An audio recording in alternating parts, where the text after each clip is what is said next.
What's up, dudes? Max here, back with a pretty significant update to Injustice 2. As you all know, and we made a reaction to it about a week ago when E3 was happening, Sub-Zero, of course, is the next character that's going to be dropping for the game, and most likely Starfire sometime soon after. But one of the bigger questions that was coming as a result of Sub-Zero's trailer was, when the hell is this dude going to be released? And it was revealed today. It is indeed going to be on July 11th.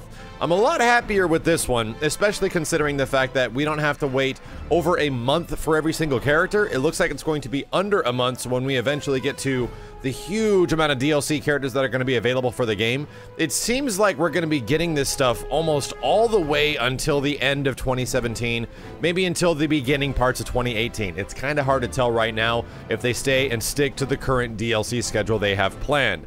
But the bigger question I kind of want to ask you guys is, with Sub-Zero and his gameplay, a lot of the stuff he was doing was very similar to Mortal Kombat X, and I'm really not surprised about that because Scorpion in Injustice 1 was very similar to Scorpion in Mortal Kombat 9 as well. However, there was some stuff in his trailer that I found to be super interesting, specifically with the usage of ice clones. And ice clones are one of the biggest staples of the character. He has a couple of other moves that are dramatically different than the stuff he had before, but considering his family heritage, I'm thinking that there's a lot of Noob Saibot references kind of with the character right now, especially considering the fact that you can do a launching ice clone as well as an ice clone that flies across the ground, emulating a slide. I think that shit is absolutely awesome.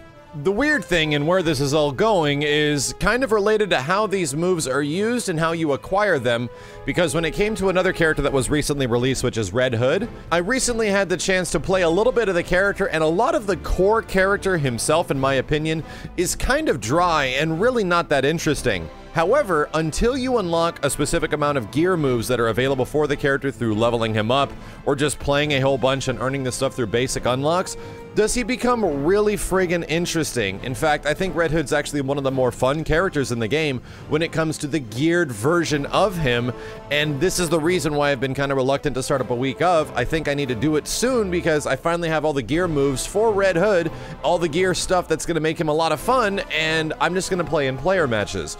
That's one of the questions I wanted to ask you guys. Ed also recently posted on Twitter that the majority, like the greater majority, over 95% of people that play online matches in Injustice 2 actually take place in something like a player match environment where gear is either enabled or gear special moves are enabled and stuff like that. And that's my question to you guys. For a lot of the time that you've been putting into the game, has it been spent specifically in ranked with a core character, or has a lot of it been spent in player matches where gear is enabled as well as all those special moves? I tend to mix around between the few when it comes to be kind of difficult to fight someone that has a huge amount of defense or a huge amount of offense and you die in a couple combos.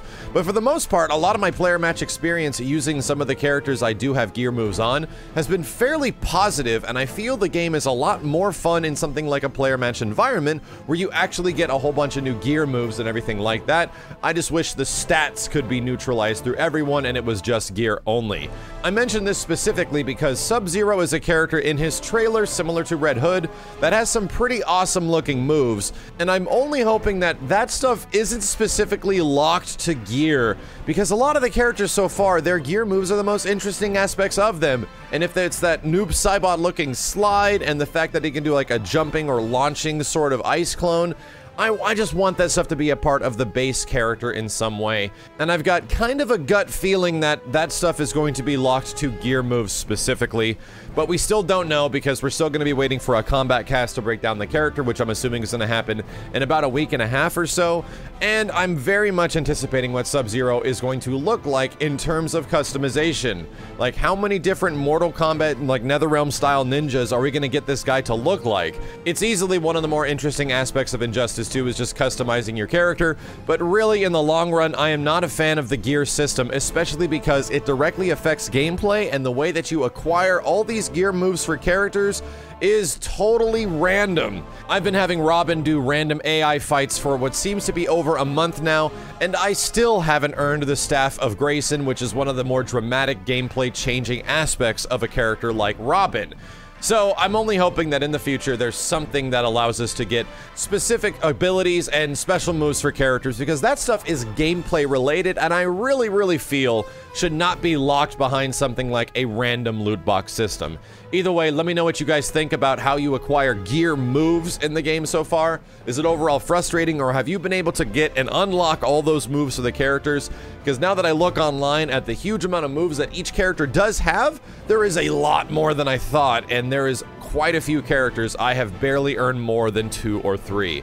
As always, dudes, thank you a ton for watching. I'll be back with more Sub-Zero updates as soon as possible, as he's possibly one of my most anticipated characters in the DLC roster right now, and I'll keep you updated on that combat cast when we finally get a full look at his gameplay. Thanks a ton for watching, dudes. My name is Max, and I'll see you next time.